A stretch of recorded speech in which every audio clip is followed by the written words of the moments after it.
Ooh. Spooky. Lightning effects.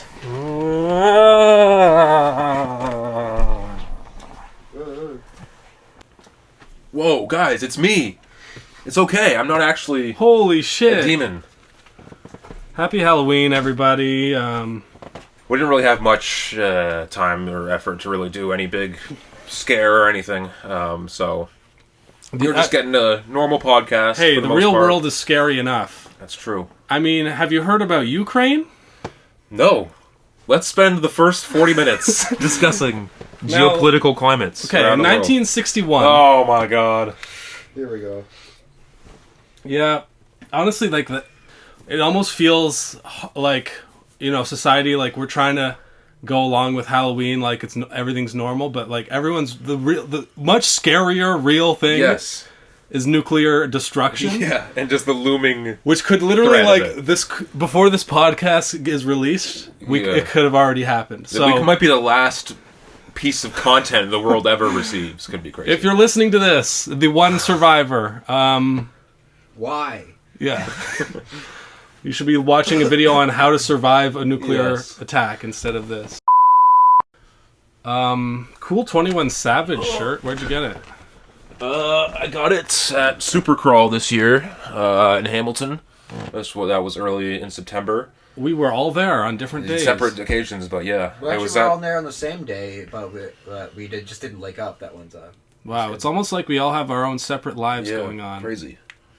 But we're all in the same place anyway, so. Yeah. And it's from the movie Spiral, which I never actually saw. It was like the Saw movie, and I never saw it. That's sick, actually, though. But it's like a Diamond Co. t-shirt. It's a lot of different things, but I saw it and I'm like, yeah, might as well.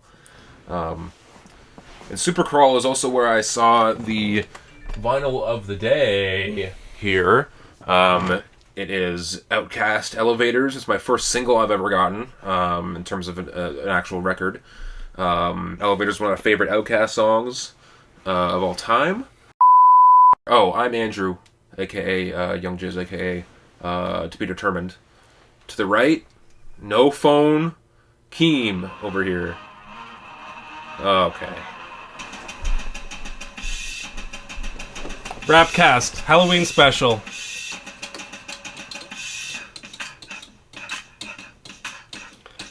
Let's start fucking! Yeah. Please don't. Black Skinhead can be my... Oh god, I don't like that one. Look, it's a song by Kanye West. I'm not racist. That's true. Well, being a fan of Kanye West. So, official announcement, due to public pressure, I will be forced to step down from my Kanye apology tour. Hear, hear. Right now, it's just the optics are they're not where it should be. 2 weeks from now, we will probably all have forgotten about this thing where he said he was going to go DEFCON 3 on the Jews. So far, thing is, DEFCON 3 is not even the worst. What's the worst? 4? 5, I think. So, well, it's still something. It's not like he's doing anything good. Yeah, it's hate speech. He could have had it on a. He could actually be moving it back. We don't know. He could have been on DEFCON 4 before. But yeah,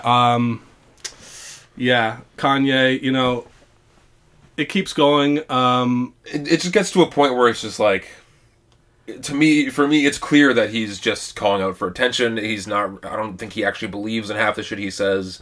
I think he's just he's a little bit sick in the head, and he's trying to get any sort of media public attention because it's something that he has learned to. That's his true addiction. Yeah, but honestly, if you were surprised or shocked by this, you need to wake up. Like, go listen to the first episode of the Rapcast where we talked about anti-Semitism in rap music, and he's not the first and won't be the last. And honestly, when I looked up they asked him for follow-up questions on it like yesterday or something, and he was just kind of like saying like, yeah, stemmed from a lot of my bad experiences with Jewish people in Hollywood or whatever like that. But it wouldn't be the first time that a rapper like went that in that direction. But it still doesn't. But it is stereotypical to assume that every Jewish person is also out to get him, just because a few of them. It's obviously a crazy thing to say. Yeah. And that we don't. If you're coming to us to hear that, then it's like you gotta do some learning.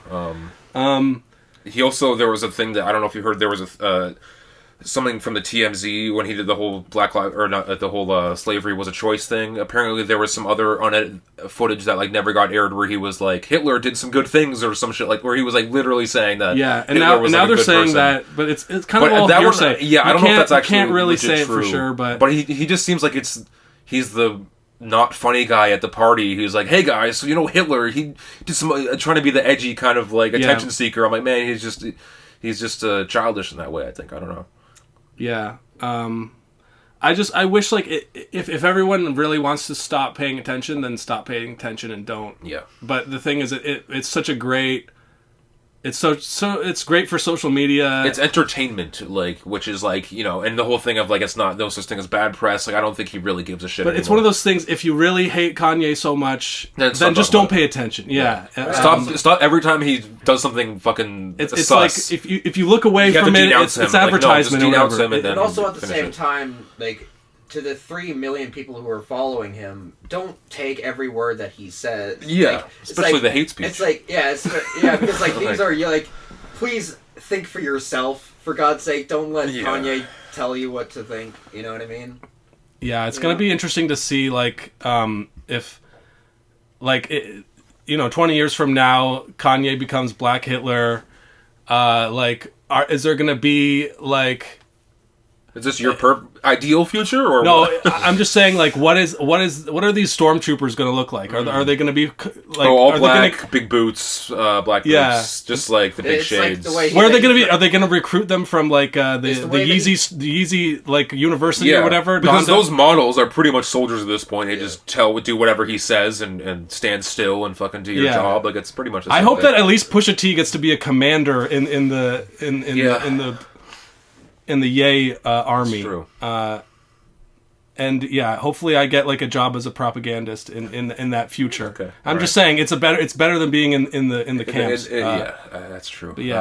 But anyway, moving on from this horrible bit. You wanted to talk more about this vinyl. You bought a vinyl. I bought this. That's cool. Well, I bought this vinyl at the Supercrawl where I bought this 21 Savage t-shirt, and I wasn't thinking much of it. It was $15. So I'm like, yeah, man, sure. I wasn't expecting to find anything. There was a pretty small hip-hop section at this booth that this guy had cured a bunch of these records. And then he was talking to us when I was buying it. He was like, do you know the story behind this? I'm like, well, clearly, no, it wasn't exactly like that. But he was like, the story behind this vinyl is that, like, this, he's a guy that, like, you can call and, like, hey, I got some records here, come take a look and see if they're any good, and then he comes and takes a look at them and buys them off you, resells them. Some woman called him up, is like, hey, my ex-husband, who is now incarcerated for attempted murder, he had a full locker full of vinyls, hip-hop vinyls, if you want to check them out. He's like, sure, and this is one of them. He what was the story? He tried to kill the mistress. He cheated on the wife that called. He cheated on her with a woman like half his age or something. And then he tried to hire a hitman on the mistress to woman, keep her quiet. On the woman that he cheated with. So he's currently in prison, I would think. Wow. So could be haunted vinyl. It's a little bit spooky. I mean, nobody died, so it's not really haunted. But maybe he's going to come tonight and take it back, take the vinyl back, and we'll have to fight him off. It'll be like a Halloween. Thing. Anyway. Wow, that's crazy. This is a murder vinyl. Yeah. From some criminal. Some dude. Yeah, that's Hamilton for you, man.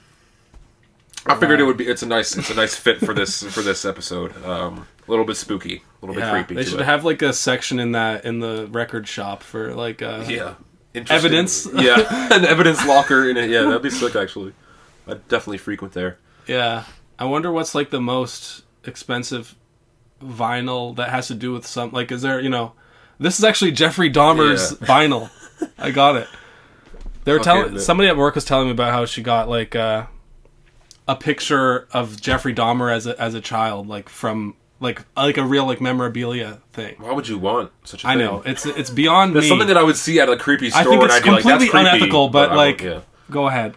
But yeah, this new Jeff Dahmer shit is it's one of the things that I've been for a second, I thought you were gonna say, yeah, she got the Jeffrey Dahmer biopic Netflix thing on vinyl. Yeah, what? Yeah. Soundtrack. Crazy. Speaking of spooky haunted shit, my girlfriend and I, Morgan, we went to this place in Toronto and Hamilton. It's like these taxidermy kind of places with like fake animals and like bones and stuff. She's really into collecting like the dead butterflies and shit right now.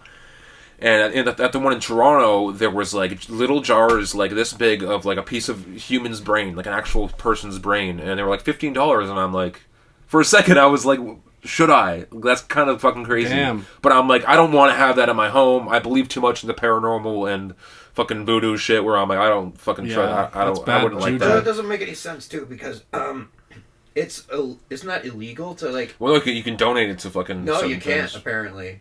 Like what, you brains? Can't, or just like this apparently, because I know this because my friend Charlotte, shout out Charlotte, is really into that kind of stuff too, like really into like bones and like and all that stuff, and she said that the family, even if the person who died specifically requests that you give their skull to the family, legally you can't do it.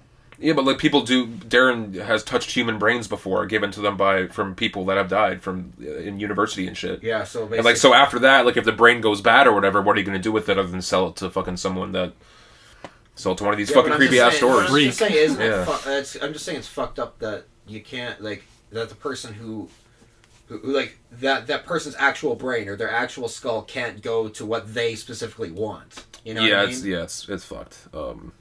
Well, you can donate your body to... You can donate your body, but you can't donate it to your family. You know what I mean? Like, you can't let your family have it, for some reason. Weird. You should. I know. That's the thing. That's the thing that she says is, like, really stupid. And I totally agree. I want my wife with a plastic cast of my penis. And she can hold it in her purse with her until she passes. I'm just assuming I'll die before my wife. But. That's fair. I also wish for that too. Yes. So I can steal her from you. What horror movies have you been watching recently? Horror content. I have been watching the Dahmer Show with my girlfriend. It's me and my girlfriend. Hey, girlfriend. Since we're doing girlfriend talk, me and my girlfriend. Okay. Launch. Yeah, soft launching of the relationship. Shout out Dahlia. If she watches this, I'm sorry for forcing you to watch this. That's my friend. I'll introduce you later, I guess. Yeah. What were we talking about again? We saw something. Jeepers Creepers. Right. Pretty good. Like, weren't really kind of just. It's rare that you're scrolling through and you just actually happen upon one that's actually good. Yeah. Because that was one that like I vaguely remember hearing about. Yeah, I've heard years ago, and then it kind of settling in. Like as I was watching it, like and it starred Justin Long. Yeah, and I guess that was maybe his breakout. I think a lot of these, because it wasn't like Halloween, like the H2O shit. It wasn't like Paul Rudd or something. Like there's a bunch of actors that have started in horror movies, like got their first big role. I think like Paul Rudd was in that, or like some comic actor that I wasn't surprised that I was very surprised to see. Was in one of those ones, Paul Rudd was in The Perks of Being a Wallflower. He was, as the teacher. I remember that. Which is another movie I watched recently. That's another modern scare show. Ezra Miller, That's true. But that's not a... I think... Didn't Paul Rudd come up... Wasn't he coming up before that? Before what, Perks? Before Perks. Yeah, of course, yeah. That's what I was saying, like the Halloween H2O one back in like the early 2000s was one of his first. I guess maybe Wet Hot American Summer. I don't know. Paul Rudd's discography. I don't know his... Speaking of Perks of Being a Wallflower, what did I watch? I watched Friday the 13th for the first time. Kind of just boring. I don't really love it. I rewatched Halloween 2018 in anticipation for the Halloween Ends movie. That's coming out. We're filming this on the 13th. It comes out tomorrow, I think, or maybe tonight. And that still holds up. I think it's really good. Evil Dead 2, I watched with my buddies. That's a great movie. One of my favorites for sure. Super campy. I mean, we all watched Child's Play together for the first time, the first Chucky movie. Yeah.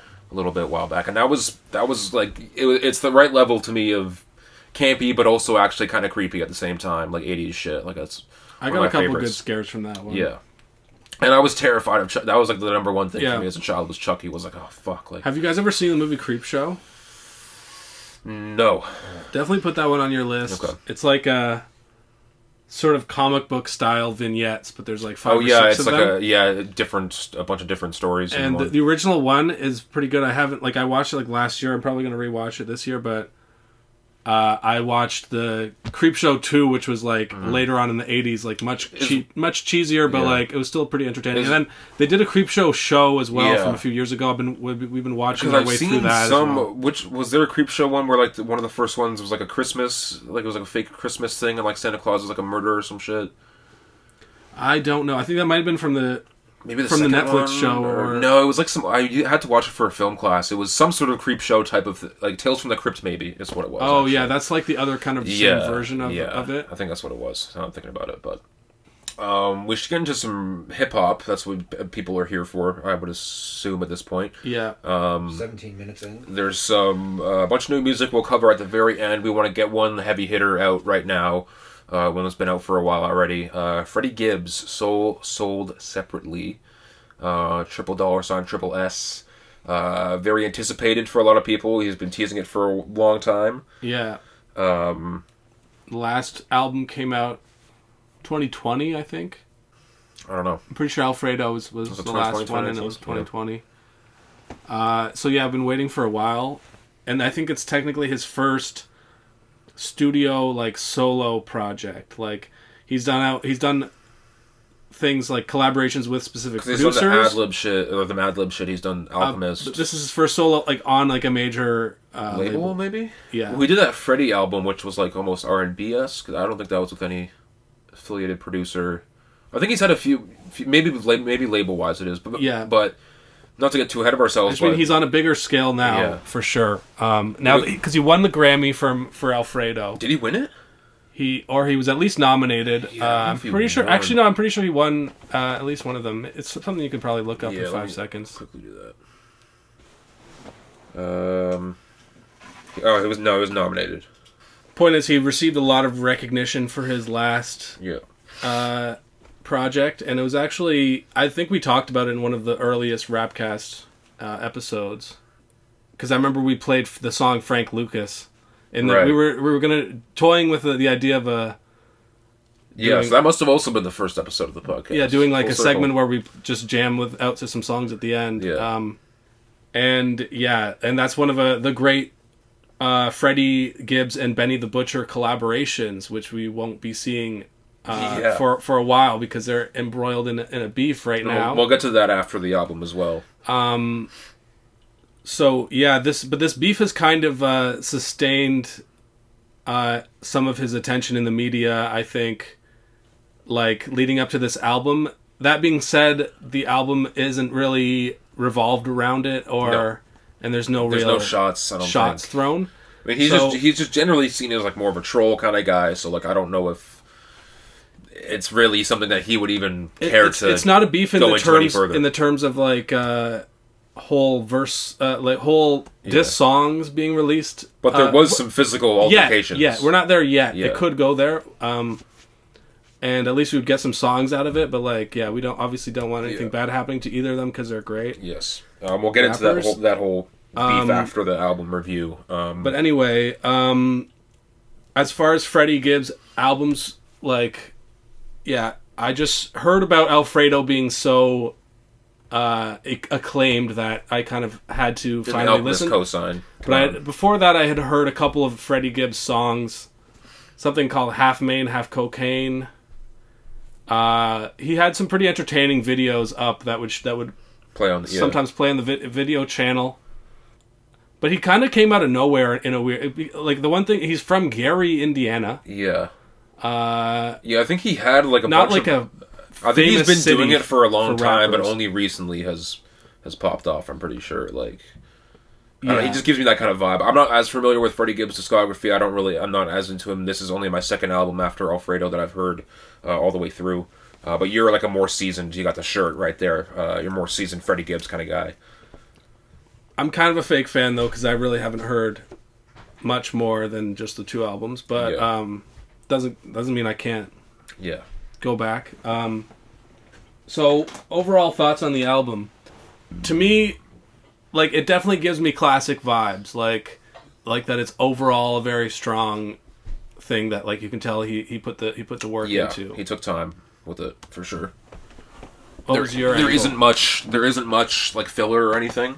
I think it's pretty solid all the way through. That being said, I'm still not like the biggest. I don't know if I'm completely sold on him yet. I'm not quite sure what's holding me back. It's still like a solid, like a 7 out of 10 album for me. But yeah, it's also not like mind blowing. I don't know, because I really liked Alfredo as well when I first heard it. I think you played it for me. We were playing GTA or something down here, and you played it. I'm like, this is awesome, and I put it on my phone, but I haven't really gotten back to it all that much. So maybe I just haven't fully let myself get into his shit. Yeah. But there's a lot of highlights on here for sure, is what I'll say. I mean, the production takes center stage on Alfredo, and he takes center stage on this one a lot more. Yeah. So I think the production is. I really like the production throughout most of this it's not too. to say it's in terms not of good like production, it is varied. More so than Alfredo. So there could be something said about that. It's a lot more varied, and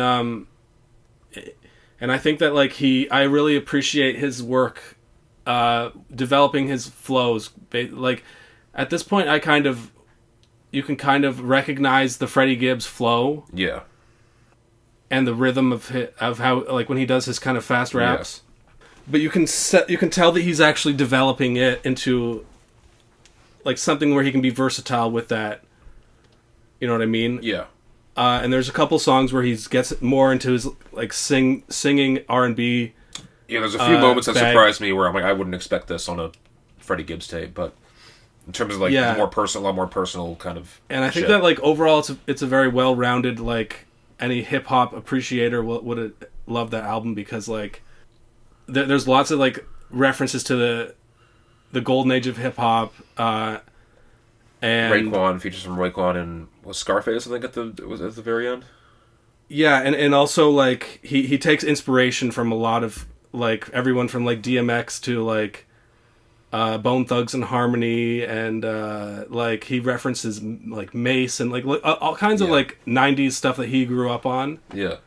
And yeah, it's not like to contrast it. Later on, we'll kind of compare it to Benny the Butcher, but like it's much more accessible hip hop music that isn't so much he's putting on just a rap clinic on every song. You know what I mean? It's not like. I'm not trying to bar you out here. He's there's other moments where he doesn't need to, where he can let the shit breathe. His stuff is more simple, but in a good way. Like, it's not overly complicated. Yeah, and I think that he fits into the genre of coke rap, but like goes beyond the limitations of it as well. Yeah, like it's not all he talks about. Yeah, but it is still the sort of. I'd still consider him his perspective, his background-esque kind of guy. Because I feel like the term coke rap can be used to sort of downgrade or denigrate like somebody's artistry sometimes, but he delivers on the promises of anyone who's a fan of coke rap. Yeah. While still like also doing versatile enough, branching out, to try to get some new fans. You want to get into some tracks? Let's do it. Great intro, couldn't be done. Fantastic. We were singing it today. Beat sample. Yeah, it kind of has a real "thank God I made it" kind of vibe of like we've arrived. Yeah. At this moment in his life. Mm-hmm. The whole kind of idea of the triple S is like it's some kind of hotel or casino he's staying at. Vegas is sort of a location for the album. That's probably where it would. Yeah. A lot of the times you feel like he's the inspiration from this came from hotel rooms, casinos, resorts and stuff like that. But it's also kind of that also provides kind of the dramatic backdrop as well. Yeah, because you can kind of see almost that like because there's a bunch of voicemails that occur throughout the album that are people checking in on him, being like, where are you at? Like, I know you're around here, but he's not meeting up with them, and the album gets a little bit darker, so I can kind of, like, almost visualize some of these songs seem to be, like, they're being made in the hotel room when he's alone and drinking and fucking, like, sad, and, like, sure, like, downstairs is all this crazy, awesome shit, he's made it type of thing, but he's still, like, at least in terms of the personal song, that's where I kind of come from. I don't know if he's making parallels to the Las Vegas shooter a few years back, but we'll let's save that conspiracy for the garbage. Shout out Stephen Paddock. Oh God, I'm retracting his shout out. I'm allowed to do that. Yeah, it was no Mandalay Bay casino event really, but yeah, there is a lot of violence in this album as well. He gives you everything you want for as far as gangster rap goes. We already kind of said that, but I think Blackest in the Room, the second track, is one of the most interesting ones that one's a highlight there. As well for me. Definitely, you can hear right off the bat, okay, this is an Alchemist. I've heard, but it also kind of gave me like Call Me If You Get Lost vibes to a degree, just with his the choice of the sample. Yeah. I feel like Tyler, the Creator, honestly would have sounded amazing on that track. Yeah. Well, they say they did great work together on Alfredo, that one. He was on that too. The song Something to Rap About. Yeah, Something to Rap About, yeah. And but I feel like there's a really strong lyrical concept there as well. Yeah. Whereas he's like shouting out like a lot of the like heroes of like black like civil rights movement and stuff like that. Yeah. Some Sam Cooke and Fred Hampton and stuff like that. But he also kind of like he throws shots at Clarence Thomas, who is like one of the Supreme Court guys, who's like a very far right wing kind of guy, but he's also a black guy, and he's like, he's basically saying like, at the same holding people accountable who have like who he sees as traitors, or and because he references like this water situation of Flint, like my cousins can't drink the water, like what the fuck's going on kind of deal. It's not like overly overwrought with the political stuff but either. it's a nice balance of both, of flexing and also talking about real ass shit. Yeah, and he talks about like there's civil rights stuff, but he's also talking about MJ and like other influences in the culture and stuff like that. So that was a really good one. That one gets three whole check marks. Pain and Strife. The next two for me are the only L's on the tape. Yeah. I don't know. Offset's verse just sounds like it's too much auto tune. It just does not sound right. It was lackluster. And Freddie Gibbs' part is also not. It's just not his best performance on here. It's just not. It's not good enough for me to want to listen to again. Really. That one, like, it kept the energy moving along. But yeah, I don't think it's not really one of my faves. But there was definitely like I definitely called this one where when I was listening to it, I was thinking this is totally Bone Thugs and Harmony. Even though I don't really know that band, like I don't really know them that well. Yeah, I know next to nothing about them. But I've heard at least like that one song that they had on Biggie's Ready to Die album, and I was like, this totally sounds like he's. And then when I looked it up, he like took direct inspiration from that. And like I found that his singing performance was a little bit iffy on that one, but I appreciate him. Like I liked him. I think it was necessary for him to go into that, going on that limb. But I liked his like kind of cheeky singing on the intro track, where he's like kind of fake singing, and you can tell it's kind of a joke. I'm like, at first I was kind of turned off by that, but I'm like, it's kind of fun. But on this one, it sounds like he's trying a little bit harder, but it's still also not the best. His voice is, to me, is so good for rapping. Why even bother trying to sing? Like same with Benny and Push is actually a little bit of underrated singer to an extent. He has some good hooks. But, Freddie, I don't know if I need to hear an R&B album from him, really. We'll more on his singing later. I think Zipper Bags is one of the... I actually really enjoyed that one. I don't know, I just thought it just didn't do anything for me. It's just kind of... It's that, like you said before, it's like almost too much of that, like, Freddie flow of just, like, the fast rap shit of just, like... I don't know, I've heard it, and I'm like... Once I heard it, I'm like, I feel like I've already heard this Freddie song before, to me. But that's coming as a guy who hasn't really heard much of him, so... I get where you're coming from, but I really feel like that track ended up being a success in my book. Fair. it wasn't one of those. I like the sample. I like the beat of it a lot. Like the grandness of it. Yeah, I don't mind. Yeah, I don't mind the beat. But didn't quite. And yeah, I just feel like he was coming into his own style. And near the end, he's kind of like crooning, and it's sort of like, and again with like a bit of sense of humor, where he's like, "Oh, I got that work." Yeah, yeah. Also, I don't know. You know? I don't know. It hasn't sold. I'm not sold on it yet. On this kind of shit. But that was kind of like there were vibes of that off of Alfredo as well, with like kind of taking these like 80s or 70s kind of sing-songy vibes and like juxtaposing the modern coke rap style on top of that. So, but anyway, Too Much, Moneybagg Yo. That's kind of the pop single. Yeah, I didn't like it as first, but it kind of grows on me a little bit. Yeah, exactly. I didn't like it when I first heard it, but the more I thought about it, I'm like, it's catchy. Moneybagg Yo verse is actually pretty decent. They're both actually rapping like very well, like technically speaking. Sure, they're not really saying too much. Too much. But yeah, no, it's Andrew, you are too much. You really are too much. I know. Stop. I am. That's going to be my third. I'm going to start having third things, name tags for me now. Yeah. Okay. You're not the only one.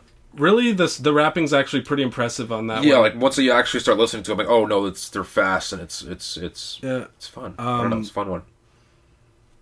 You know, you have to talk your shit on the song for sure. Yeah, and him having the kind of poppier shit, go ahead. I'm not mad at that. Lobster Omelet was definitely one of the. I saw a lot of praise from that one. Yeah, I'm a fan of it. I almost like their ice cream track more.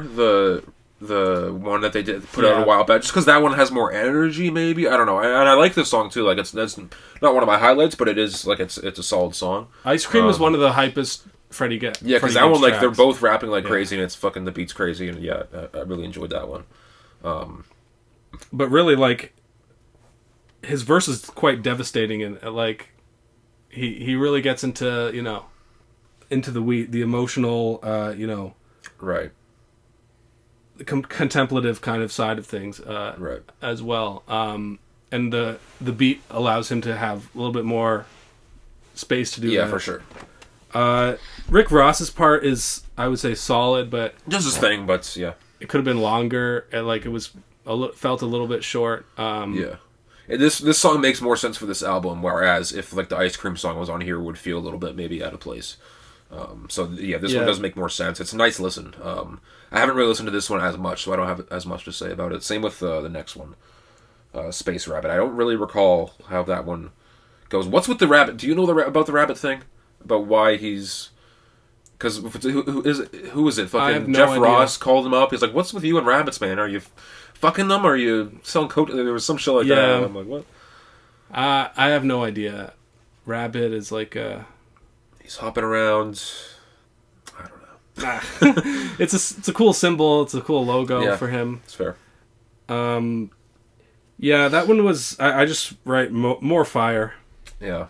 What do you think of the skits? I don't remember which songs had skits. This one was the Jeff Ross. I thought it was pretty funny message. You can go sell crack to Michael Jackson's kids again or some shit. Like, what are you selling crack to Michael Jackson's uncle? Yeah. No, it's one of those like it gave me the same vibes as I get from Jeff Ross's actual stand-up. Where most of the time I'm like, this isn't really that funny, but then like just the amount of jokes, like by the third or fourth one, I'm laughing a little bit. Yeah, he had some good ones. The cadence. But yeah, like Freddie Gibbs is like trying to get in with the comedy community. Yeah, I said he had a spot opening for T.I., which it's crazy that T.I. is trying to get into this. That's a strange that was just a joke because like T.I.'s attempt to do stand-up was absolutely awful. I think he still tries to though. Like they just boo him off stage because I know Danny Brown has tried to do stand-up. I think like Open Mike Eagle might have tried. Like Danny Brown, I can see is a pretty funny guy. Like, Open Mike Eagle started off as a comic. Yeah, that's right. Because he had that show with. That's why he's called Open Mike Eagle. Yeah, he had the show with the other guy. That was on Much for a while. I don't remember what it was called. I watched a few episodes of it. It was like half music, half Baron Vaughn. Yeah, it was just the show they had together, I think. I can't remember what it was called either. I like the skits for the most part on this. Yeah, this is when he kind of gets into like more of the his backstory as a coke dealer, and how he like wanted to be like G Unit. Again, theme of paying homage to like what he came up with, kind of.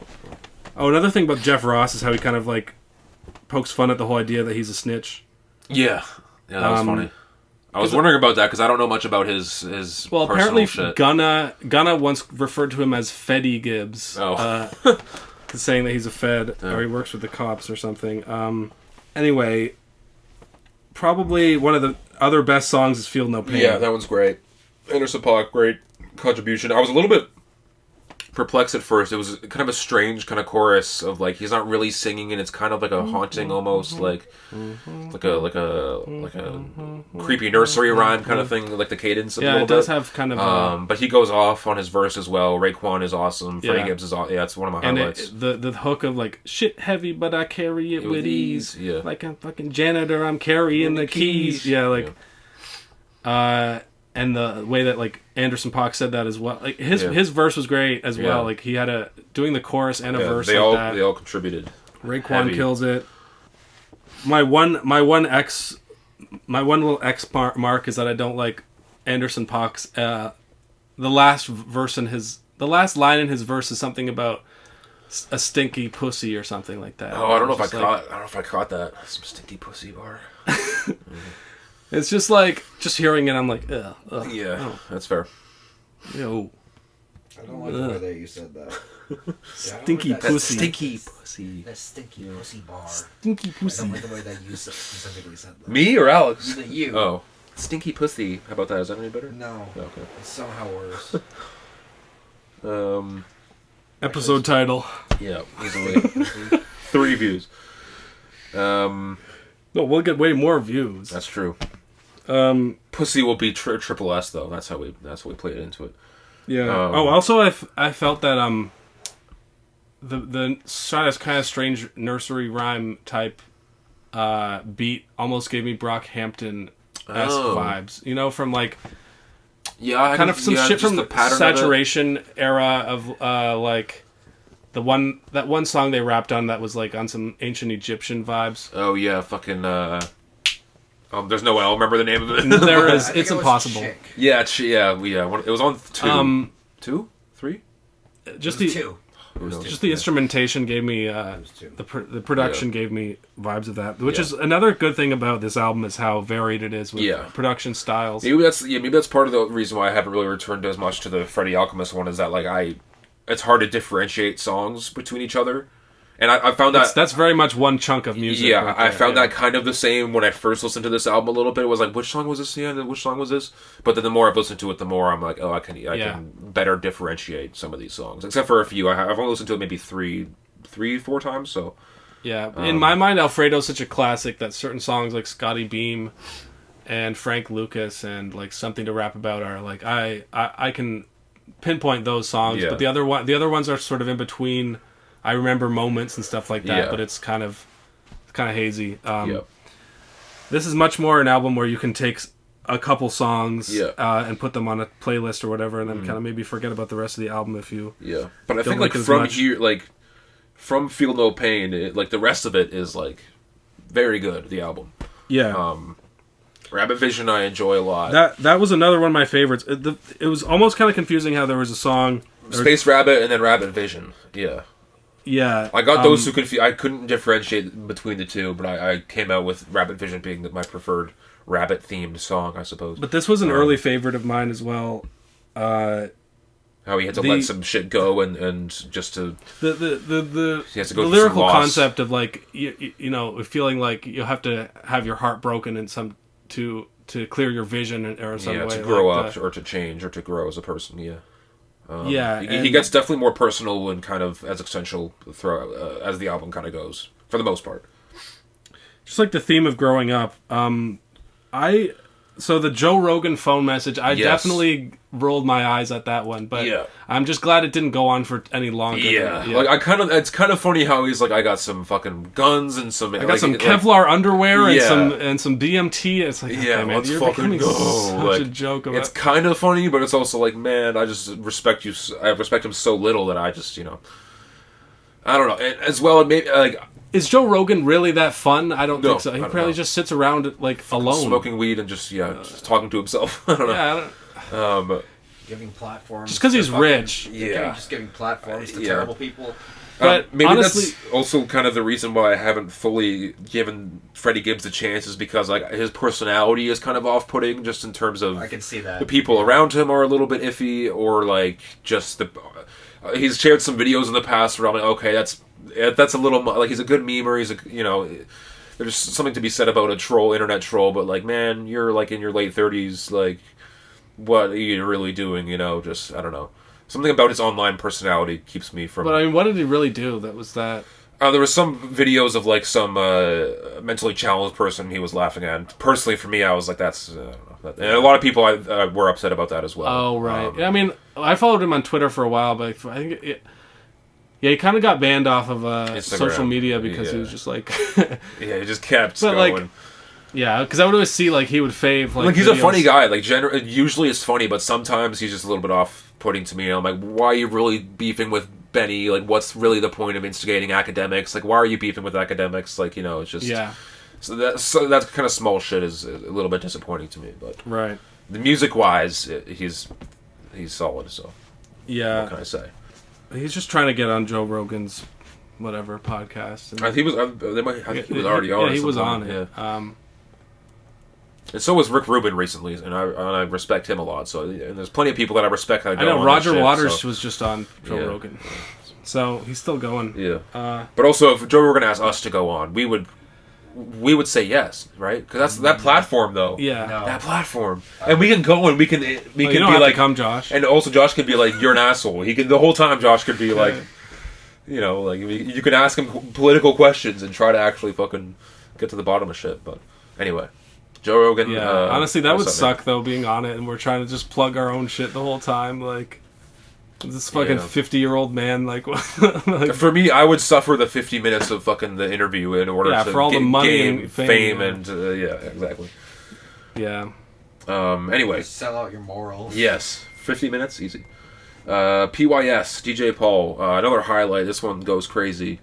Banger for sure. Yeah, that one was a little bit more kind of the. I felt like the DJ Paul guy kind of had like more of the old school flow of like felt like kind of just like a local DJ from like that he was got on the song like part of a some kind of favor. Not no standing verse, but it kept the energy going for sure. That one didn't really blow my mind, but I like that. And apparently there's sort of a 3-6 Mafia I can see that sample that they used for that one, so it's another for sure. Another influence, but here we go with another one of my absolute favorites. Yeah, Dark Hearted. Crazy. Another thing where I called my shot too before looking it up, where I wrote my note was James Blake Gibbs. Ooh. And then looking into it, he's talking about writing this song and how James Blake was his good friend and helped him with it a lot. Like, yeah. Because musically it gave me those vibes. It has like the airy vocals in the background, but it's a female voice. So it's not. I was going to say I didn't hear James Blake on it, but I guess I can see the influence now that you mention it. But they are apparently they've known each other for a long time and stuff. And he was talking in an interview about like working on that song and how he was very like frustrated with not exactly knowing how to rap on it at first. But that's another example where I think he really came into his own innovatively, doing his own flow, but still changing it up, doing new things with it. You know what I mean? Yeah.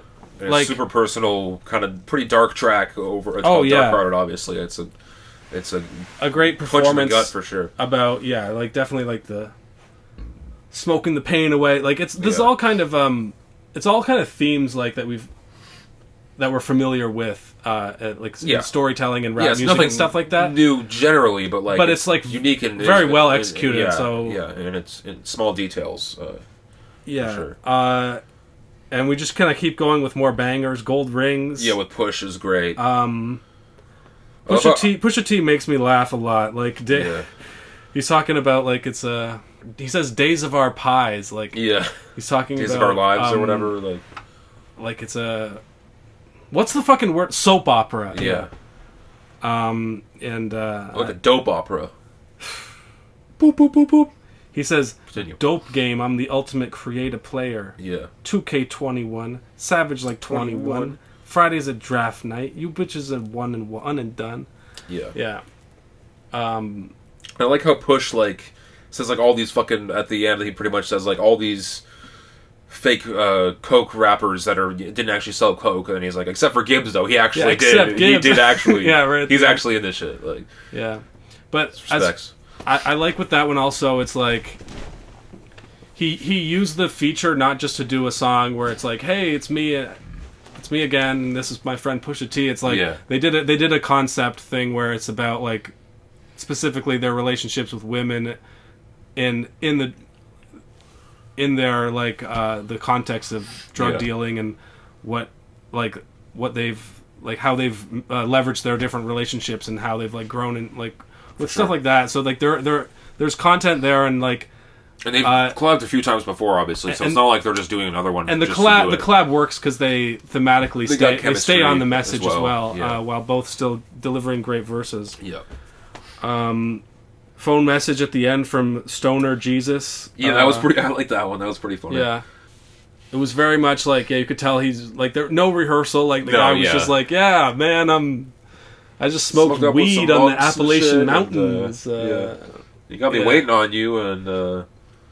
But that's why, like, Jeff Ross, Joe Rogan, like, jokes about Jesus smoking weed. Like, stylistically, he does have, like, the comedic sense of, like, you know, like a 30-year-old, like, white man, basically. For sure, like, He also had KD, I think, on one of the earlier tracks, just as a very random at the end, like, yo, it's KD, call me back.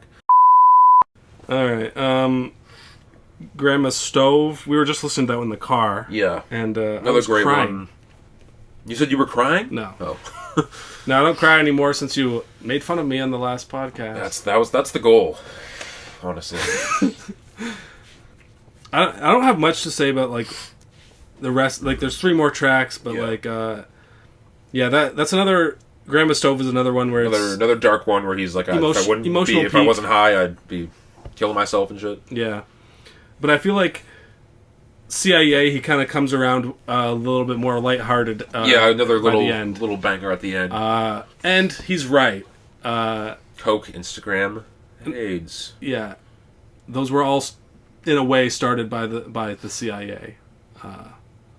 They did the crack. They did the crack epidemic. They invented the internet and the AIDS epidemic. And they, I mean, I don't know if AIDS was really a conspiracy. It was a conspiracy in that the government didn't do more to stop gay people from dying, and they didn't. But whether or not they actually administer, I mean, Kanye once said, "And we know the government administer AIDS."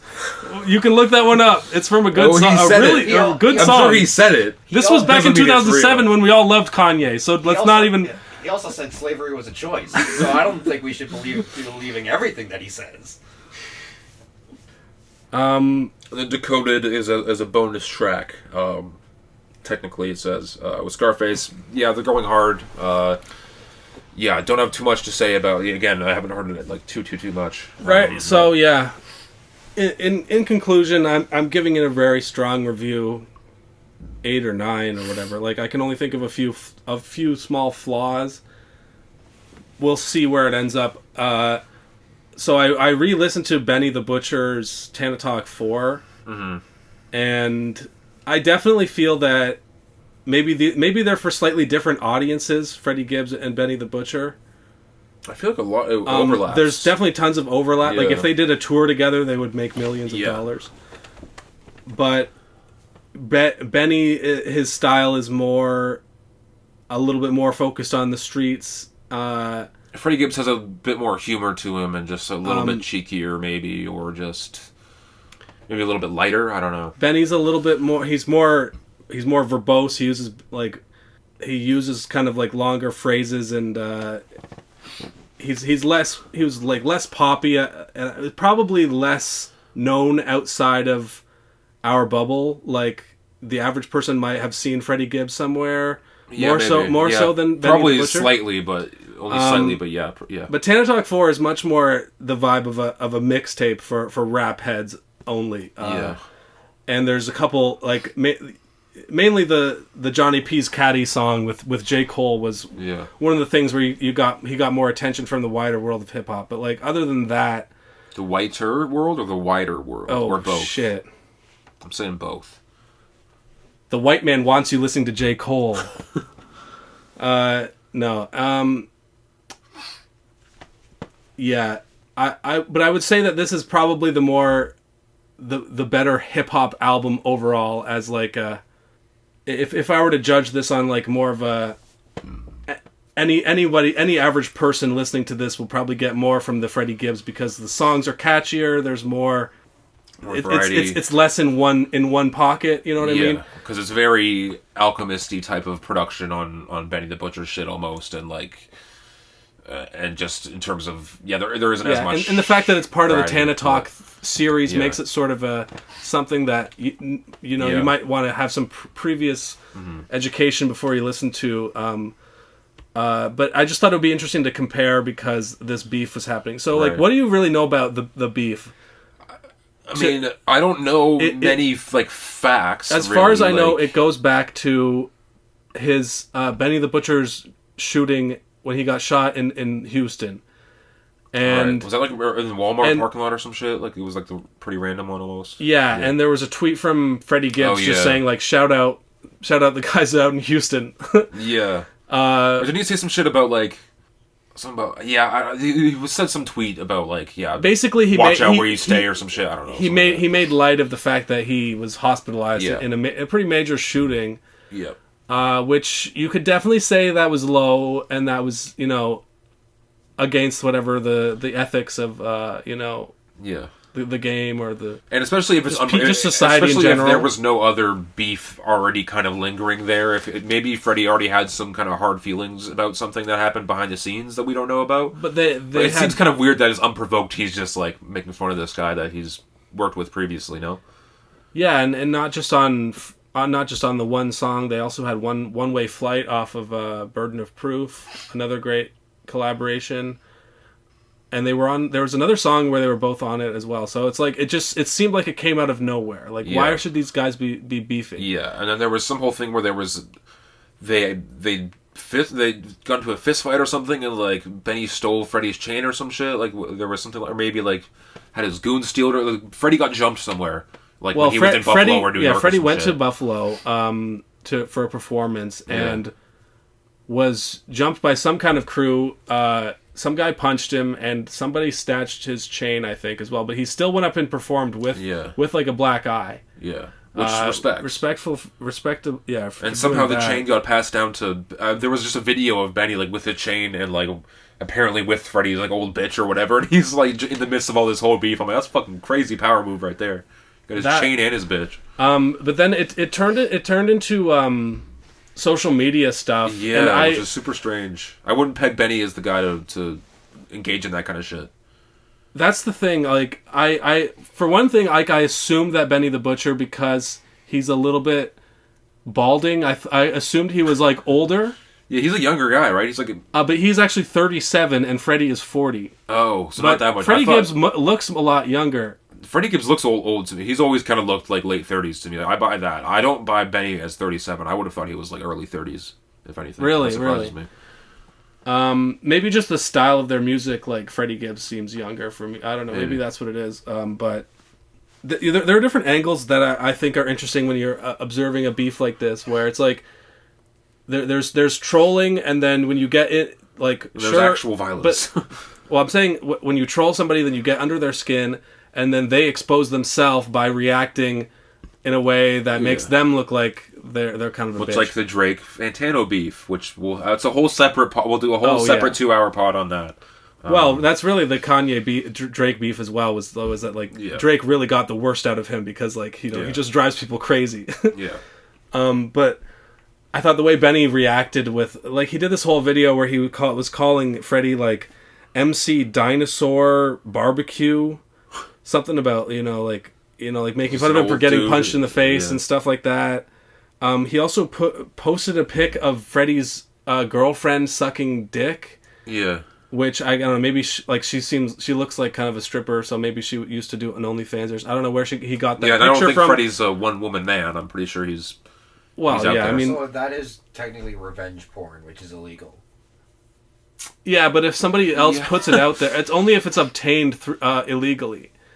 If somebody's if somebody's like a stripper or porn star or something like that, it's not really whatever. The point being that, like, I mean, you're putting it out the sexual content out without their consent, so that's technically still illegal. Maybe he did have the woman's consent. Well, yeah, but if you post a picture of fucking Riley Reid's pussy, you're not gonna get like she's a porn star or whatever, like you know.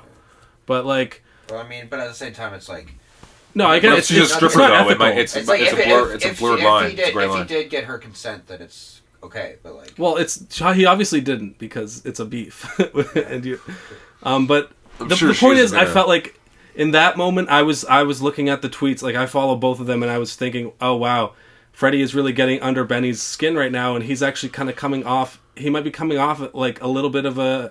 Oh, he got knocked off his square by a little bit of trolling. Yeah. And you know. Shouldn't you be the bigger man and not like freak out about this type of stuff? And obviously, if you actually send goons to go beat somebody up, like just because, like, I don't know, we don't want to like. I think both parties lose in this scenario of like Freddie's a bit of a loser to just do this unprompted and kind of make fun of a guy who just got shot. He could have been dead, maybe, who knows. And then Benny's a kind of a fool to engage in a known troll that Freddie is and step it up further to potentially hire some people to fucking take his chain. So like, so Freddie has been trolling other people to like. Well, there was a whole him and Act shit where he was fucking. What did he really? Do you remember anything that he actually did or to Act? No, I think they were just both calling each other fucking fat and old, and I don't know. I think that was mainly a Twitter fucking beef. But I mean. When Freddie said the barber coming, I think that was hilarious. We kind of really had to be like, all right, he might be winning this beef suddenly. Like, yeah, because that was just like unironically funny. That was like regardless of all of the actual real life problems that they have, just as far as throwing shots on social media, how dangerous that was this shit good. is. That's good. funny, you know. But at the end of the day, they're both rappers that you love and that I very much respect, and we don't want any harm onto either of them, right? Like. But that's the other angle of it. As I was thinking, is Freddie really is he dumbly burning bridges with the whole Griselda crew, who could like could help him with seen it coming, propel his career even further. But or does he kind of see it more as like the Griselda boys are beyond, they're behind me and they are like I need to move to better I don't know, higher mountains or whatever. He might not give a shit anymore because I was reading some shit after he dropped the album and he was saying like he's done with music, at least he says for now, which obviously Freddie Gibbs? Not true, yeah, but Freddie even on the AMA that I read a little bit earlier that came out, he was like, this is my last album type of shit. Like that other one isn't coming out, like this is my last one. He says, again, these rappers always say this shit's not true, but maybe we get a little bit of a. But I mean, you know, another 2-year hiatus, that's normal for a rap album, so we'll see if that actually stays true. But so maybe he just doesn't care about burning bridges because he's not really about the rap shit right now, and he's trying to do some he's done some acting shit recently that we talked about before already and shit, like. Yeah. So maybe he's trying to just switch lanes. If Alchemist, if you're listening to this, I want you to. I love it. We're always just like these people that are so beyond us. If you're listening, no, Alchemist watches like 50 view videos sometimes. I've heard about this.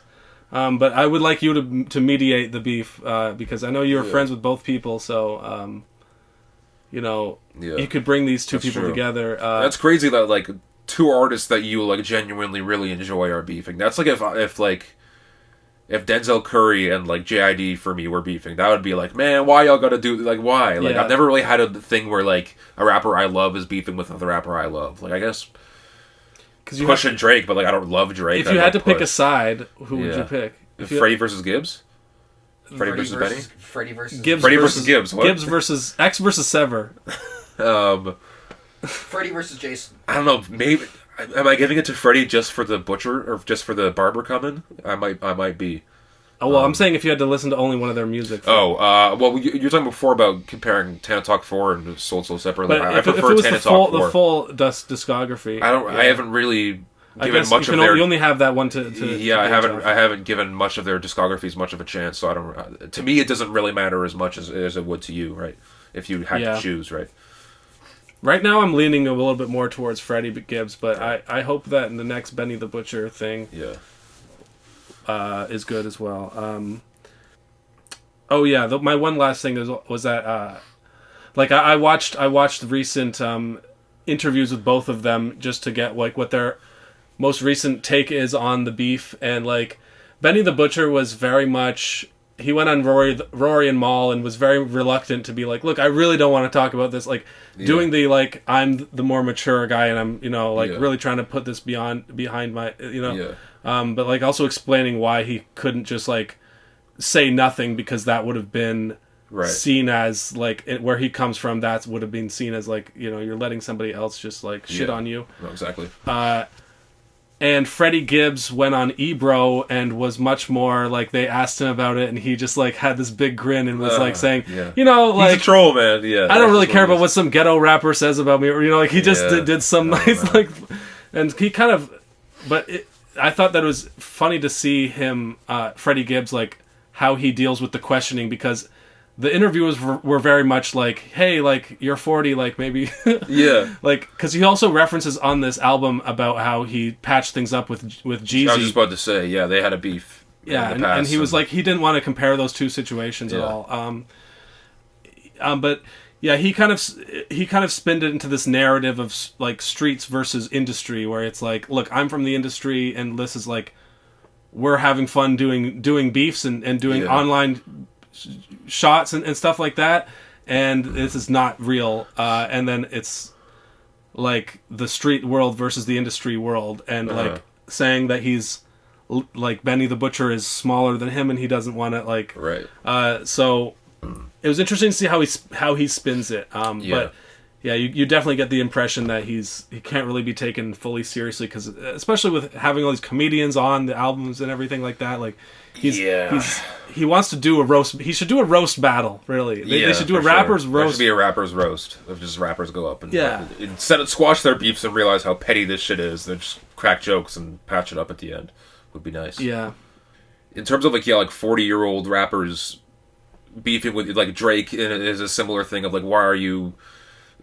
I'm a little tired of the take of like, oh, you're too old to be, because it's like, I guess you don't have to. People continue to have problems with each other for the rest of their lives. Like, there's no point when people, like, I guess when you're 70 or something, like, you can stop beefing when you're, like, Vladimir Putin's, like, 90. He's still beefing, Like, he's beefing harder than anybody. Like, like, Biden is, like, in the biggest beef known to human history right now, Oh, I'm getting the pizza call right now, so I'll go grab it. Okay. We'll continue from there. Sick. Hello? I should go smoke some weed. I think he left some shit in the garage. Alright.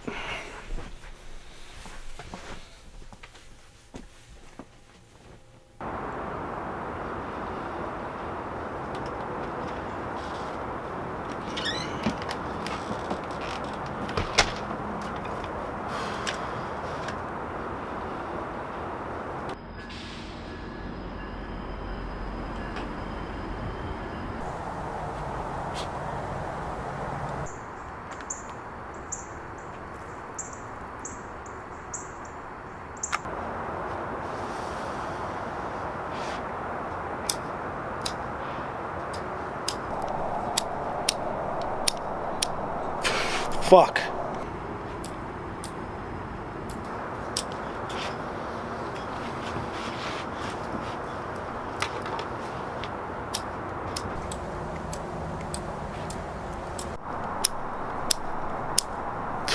You gotta be fucking kidding me.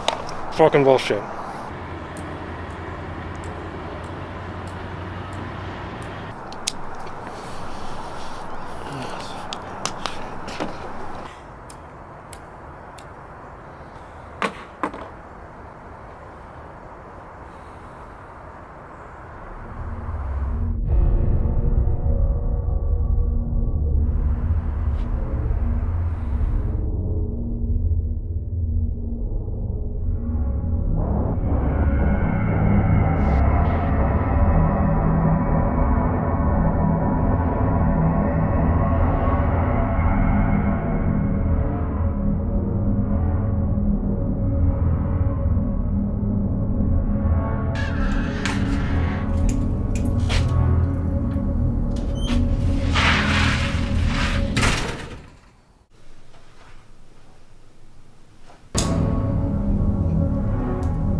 No, I don't get it. I'm right here. I'm right outside the house. No, but I don't see you. You're not here. I know where I am, of course. I don't know. This hasn't been an issue before. I'm looking up and down the street, and I'm not seeing a car at all. No, I can't. I really can't hear you very well. You're breaking up a little bit. I don't know. Look, no, you gotta take a left on Verb now. A left.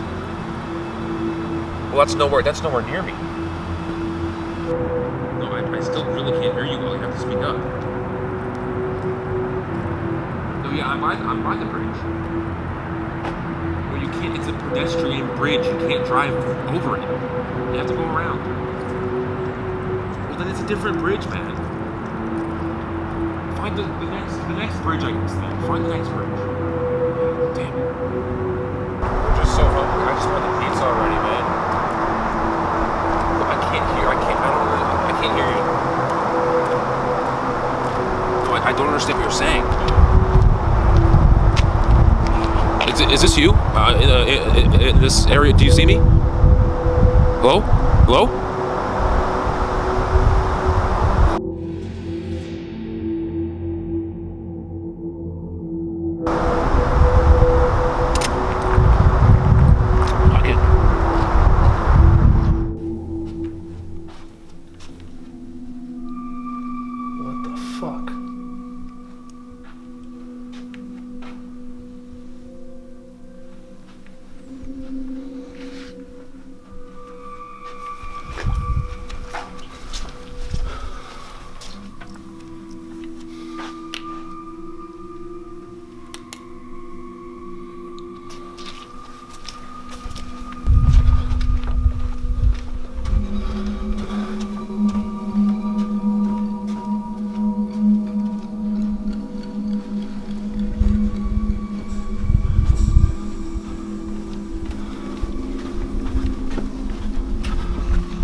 Is this, Lugano's?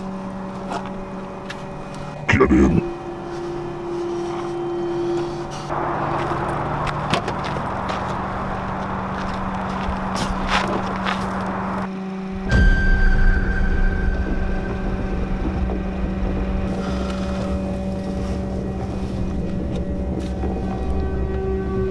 So you guys on your way to a Halloween party? I mean...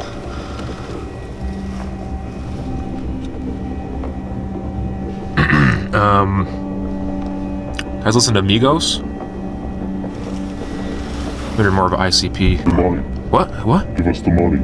Oh, the money. Yeah, of course. No.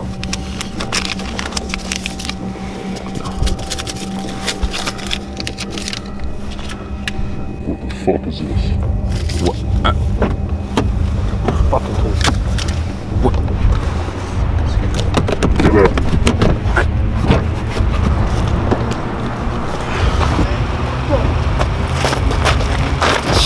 Are you the cop?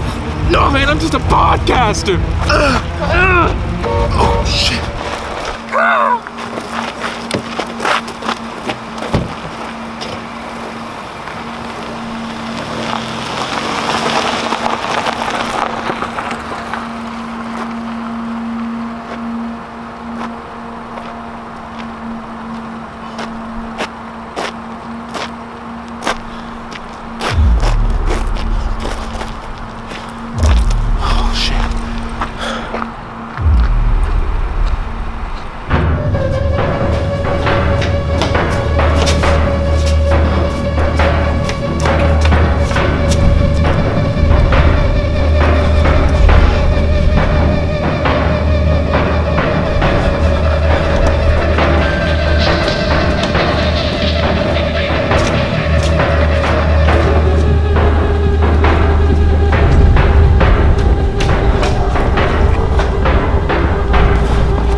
We're only at 4.5 hours. We got to go a little bit longer here.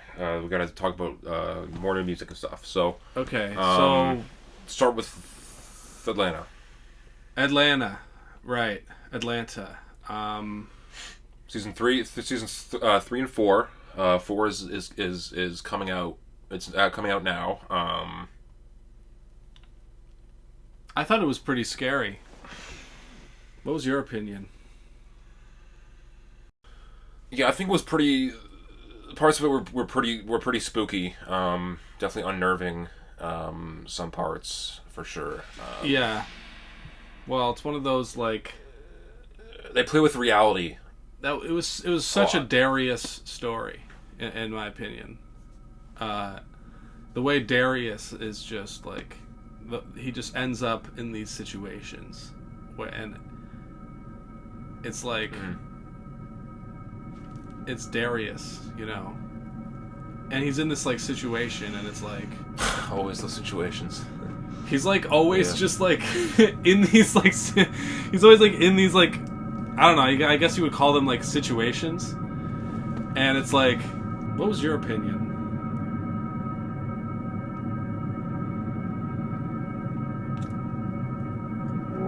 I don't have one. I don't think I have an opinion. Yes, men om initiativerne. Ui. Begravelsen av bedre igjen, så begravelsen skal surf, charge, skal vi ikke gå seg her, men ikke surf, skal vi gå. What? Ikke charge, det vet ikke. What? Oh, God. I can't hear you. I can't understand what you're saying. Yeah, we'll do. Yeah. What was that? Josh, take it away. What the fuck was that? What was it? Then I stood on the sea and the sand, and saw a beast rising up out of the sea, having 7 heads and 10 horns, and on his horns 10 crowns, and on his heads a blasphemous name.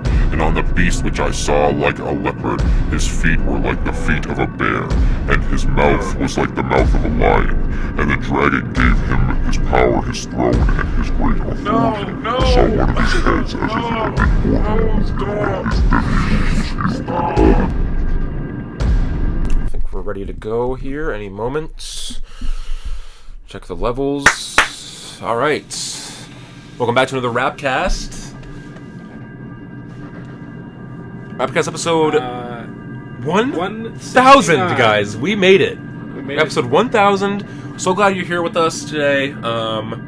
We got Alex sitting where he always sits, and I'm Andrew sitting where I always sit. Really funny. And this is gonna be a banger episode. I think we got some crazy special guests coming in. And I think we're all ready to go. Fuck you. Let's get it. Let's get it. Fuck you,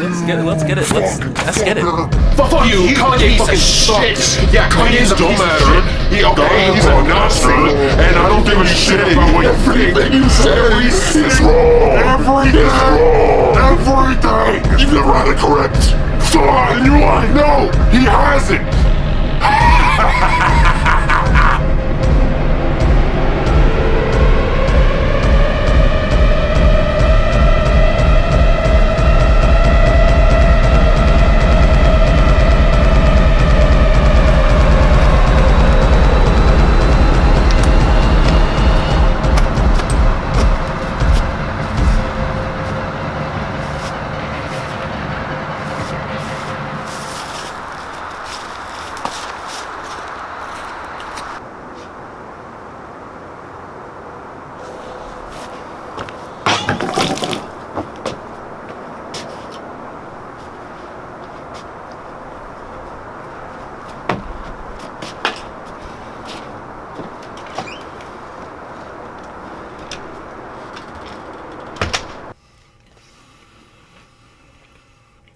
Kind of mid.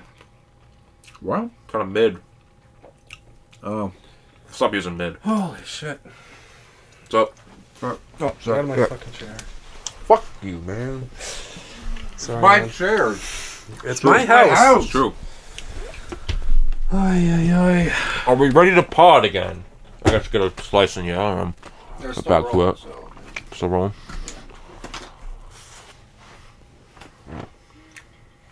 Snackcast. We're snacking here. Man, that was some bomb-ass weed. What? I had a whole ass trip. I don't think that's true. I think you're just high as fuck. Shit, you might be right. Fucking Stellas, man. Why do I get Stellas?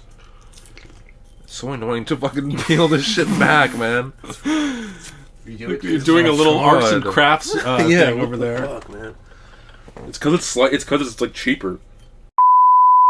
I am ugly and I am proud. I am ugly and I am proud. Yeah, we just like me for real. Man. Okay, more new music. We gave y'all a heap at the beginning of Freddie Gibbs shit. More tune for your head top. A few more things we definitely want to talk about. I guess since I'm the only one that has a phone, I will decide what we talk about first. I'm gonna sing a classical song, like an old classical song, and you guys have to guess what it is. I took the walk to Poland. It might be old news at this point that you're hearing this, but Lil Yachty dropped it on SoundCloud, the song called Poland, and because I think someone leaked it on Twitter, and he's like, "Fuck it, y'all can just have it." But there was supposed to be another like there's supposed to be like a 3-minute song. Yeah, it's only 1 minute like long. Because I think there's like an open verse or something that like there's definitely going to be a remix with fucking Playboy Cardi or fucking someone in that. That'd be sick, or maybe a Polish rapper. That would be even crazier. Krzysztof Kowalski's. Yeah, he and then all of a sudden it just became a huge fucking meme, and it's weird. It's a weird one. I fuck with it as a Yachty fan. It's because Poland is such a weird location to be doing lean. Like, yeah, what? Is it hard to smuggle in promethazine into? Is that not allowed? Like, I'm sure they have so it many there. Questions. Yeah, I don't know. It's he's definitely doing like. It's just the inflection that people like. Yeah, he's doing SpongeBob type songs. I think it's usually some sort of like tremolo or something. Yeah, or just something that he's like I took the wall. He's doing it like regular, then he's like turning some knob or whatever to make it all crazy. Like it's some studio effect. Yeah, it's definitely the chorus that's been memed a whole lot. I mean, it's really not much of a song. It's like, I've been fiending, Keenan, right around with the Caltech. But it's catchy as fuck. It's short. It's sweet. The beats goes pretty hard. He did it again. It somehow manages to stay relevant as soon as everyone counts him out. It was also just the meme value of just having a map of Poland as as the cover. Yeah, I think that's pretty. Yeah. Yeah, the memes were kind of like, oh, this is a picture of Lil Yachty bringing the walk to Poland, and it's like some ancient like Viking artwork of like big like a guy with like pretty funny. Which I thought was pretty funny. It's very impressive to see how, because so many of these artists like fucking Playboy Cardi and shit, like and Lil Uzi Vert and shit, like have leaks that people like love and clamor for and are huge on TikTok and shit, and it just never gets released. But Yachty puts out this fucking snippet on SoundCloud. He sees the attention it's getting, and then he puts it on streaming like 2 days later. Gets the Cole Bennett video out like 2 days after that. I'm sure a remix is coming. Album probably coming in the new year. I think he said he's dropping like next year, so I'm assuming like probably sooner rather than later next year. It's very smart to just ride this shit while he can and get them to pump his numbers, man. Yeah, I mean, it's such a random like new thing to kind of sustain him for like, because I guess if you're not a Lil Yachty fan, he hasn't really had something that broke through since. Yeah, he had the Detroit tape last in 2021. I feel like early on, and it was like I enjoyed it, but it's just not really the style of music that pops off. What was the last Lil Yachty track that really broke like into the culture? Probably Oprah's Bank Account with fucking Drake and DaBaby or some shit.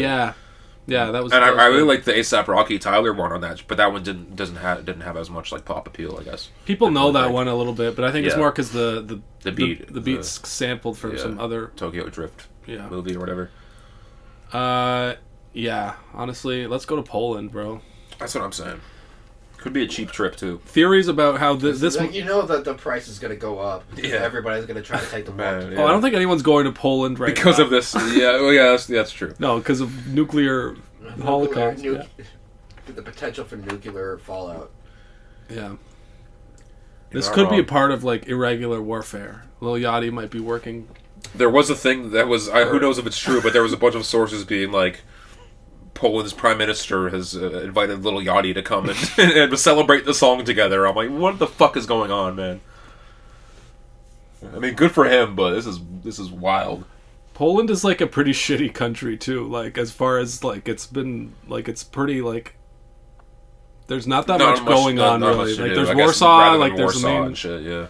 But it's like I mean, economically we have any been pretty Poland hard. viewers then. And honestly, this song might keep Europe warm during this that's true. Upcoming winter. Yeah. The upcoming nuclear winter. I'm saying a nuke is gonna drop. Someone's gonna be pumping Poland into this shit. It's gonna be the last fucking thing they ever hear. Yeah, shouts to Yachty. Did you listen to the Smino J. Cole track, 90 Proof? I heard it one time, and was pretty blown away by J. Cole's verse. Like, interesting. His flows were maybe, this is the right song. Yeah, 90 Proof. Yeah, it was. Yeah, I really like J. Cole's like flows that he was doing on it. Maybe I'll have to listen to it once more. It's strange because I have listened to it many times now, and the more I listen to it, the more I'm like, yeah, it's good J. Cole verse, but it's not. To me, it's not really that like crazy of a verse. There's nothing really that quite stands out to me. Like it's solid for sure, and he's a great feature artist, but right, kind of similar to your thoughts on his verse on the Ghetto Gods album by Earth Gang. I'm just like, it's good, but it's not quite up to the standards that he's built up for himself. Maybe I really enjoyed Smino's part and his inflection. He's such a goofy rapper and so really interesting. He has an album coming out soon, and he's going on tour with JID. So I might have to give him the full college try and get into him, and because he is super interesting vocalist at the very least from what I know. So shouts out to those two. I think a video's coming for that soon as well. Quickly, Absol dropped a track called Moon Shooter. I think it's really good. He had a part of like, you take the fries and the gravy, that's poutine. He had a poutine bar, and I'm like, he's still manages to ride the line of like, is it corny, is it hard? You know, he still has those bars where it's a little bit questionable, but overall I think it's really solid. It's a nice spacey song, and great to hear from him. I'm assuming something's coming soon. I fucking fingers crossed, but TDE seems to be teasing Sir as well, and like Absol and like SZA maybe too. Like, so it's tough to really kind of gather or figure out who's actually coming next. Did we ever talk about that track Satisfaction by Sir? I don't think we ever actually did. Yeah. Oh, there's another one that came out. No, we talked about that one. There's another one called that just came out not too long ago that I had written down, but we never got to it. Damn. It was called Nothing Even Matters. Okay, yeah, because... But he's had that one. He's had this. He said that one was in my heavy rotation for a minute there. Satisfaction's great. I was late to the Sir party, but now I'm like when his album drops, we listen to it, and then you got to go back and listen. Yeah. Chasing Summer, I really love. I haven't listened to his November album. That's his only other like big one that's out. So I have myself haven't gone all the way back yet, but when the time comes, you'll be getting a Sir review with definitely. We'll call up Little D because he's the biggest fucking Sir fan that I know. He got me into him, so that'll be another one right there. But yeah, Sir's dropped 3 great tracks in a row. So I'm waiting for his who's shit. better, Sir, her, or them? There's got to be a third one. Sir, her, or Haim. I don't know. Blur, the band Blur. There you go. That's a crazy Twitter poll. Crazy. Nice Blur reference, guys. Shout out Song 2 by Blur. Oh, God. What a crazy thing to reference an hour 20 into a fucking podcast. What else is on here? I want to say shout out Denzel Curry Deluxe. Very unique in terms of he just took 8 of the songs from Melt My Eyes, See Your Future, and jazzified them and made jazz versions. Very similar to the Tiny Desk versions of the songs, but just more of it, more polished. And he had 2 new songs, one with Zakari, also from TDE. And both of those songs were also like live jazz songs. Like, so those must have been like songs he was waiting to put out for the deluxe that were like regular, but then realized what he was doing with the deluxe at one point and doing all the jazz shit. And then so there are new tracks off of it. There's 2 new ones. Oh, okay, but they're also like jazz inspired and Yeah. very instrumental heavy, and I really love it. It's almost what a deluxe should be in terms of like it doesn't take away from the album by bogging shit down and making like a 30 fucking song thing. It enhances the OG album because I listen to these songs. I forgot how good this one is, or it made me realize appreciate some of these songs even more. I wish I had heard it earlier because I forgot to listen to it, and I wish I had more to talk to it about, right? Because like that just sounds right. So right. Well, yeah. Well, Well, I love Denzel, once you do, I love jazz, once you do listen to it, it's right up your alley. As soon as I heard it, I'm like, man, Josh and Shiraj as well would love this shit.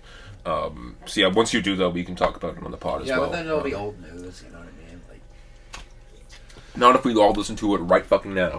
Jazz is never old news. That's true.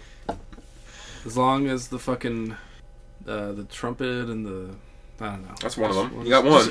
Just edit this whole. It's good. It's an instrument, Alex. Very good. It's funny because I was actually mayonnaise and instrument. I was actually doing a jizzified version. Oh yeah, where you're just you're just jerking one off to the fucking Ari Lennox album or something. Okay, I'll let you go off. Boldy James album with Nicholas Craven. That's a producer? Yeah. Okay, I thought it was another rapper at first. I mean, it was just like a joint duo tape, but Boldy James doesn't fucking stop. Another one's coming out with Alchemist, and a Jay Dilla album is coming out with him or some shit. Like, how does the man not put out a shit to talk about? And that, it's insane. His work ethic is nuts. Yeah, I don't really have that much to say. But it's pretty new. It's an entertaining listen, and it's it's almost good lo-fi music to relax and study to, So now that girl is no longer sitting there, we can be the new, or Boldy can be the new. Is she back now, or I don't follow. I don't know. Well, there was that live video that was going on for years. How is it not live anymore? And I guess I don't know. Maybe it still exists. Maybe it just YouTube capped it at a certain amount and just nope. I don't know. But it's just it's pretty good background music. It's got I like the first song a lot. Good aesthetics. The one with the crazy kind of sample. But yeah, it's I don't know. It's kind of I'm struggling to really describe what it is. I think it's good. Like the album cover as well. I love of just it's like the maple syrup can. That's like the one you see at the stores and shit, like the tin one. And I'm seeing this it's all covered in snow and shit. I'm like, maybe I'll listen to this in the winter. I'll save it for when it's snowing and shit, and it might be really good, just peaceful. It has a cold weather vibe to it. You're right. Yeah, it's just instrumental. It's jazzy. It's but yeah, I can't really muster up much else to say about it. It just seems like to me another Boldy James tape, but it's just more of the good shit. If you like Boldy James, you'll like it, I guess, right? If you like Halloween, though, definitely bump the new Conway the Machine. The one with Big Ghost? Is that the Big Ghost one? Yeah. Oh, man, I should look up what that one... Can you just look up what that one's called again? I just want to say what the title of it is. Yeah. Conway put another thing with Big Ghost. Oh. No one mourns the wicked was I think the last one. It was or that might have been the first one. This one's what has been blessed cannot be cursed. It's the same fucking type of fucking title that all these fucking Benny the Butcher Big Ghost fucking shit has. What were the other ones? Let's see. If it bleeds, it can be killed. No one mourns the wicked. Yeah. That might be it. Yeah. If it bleeds, it can be killed was one of my favorite projects from from the previous years. It's a vibe.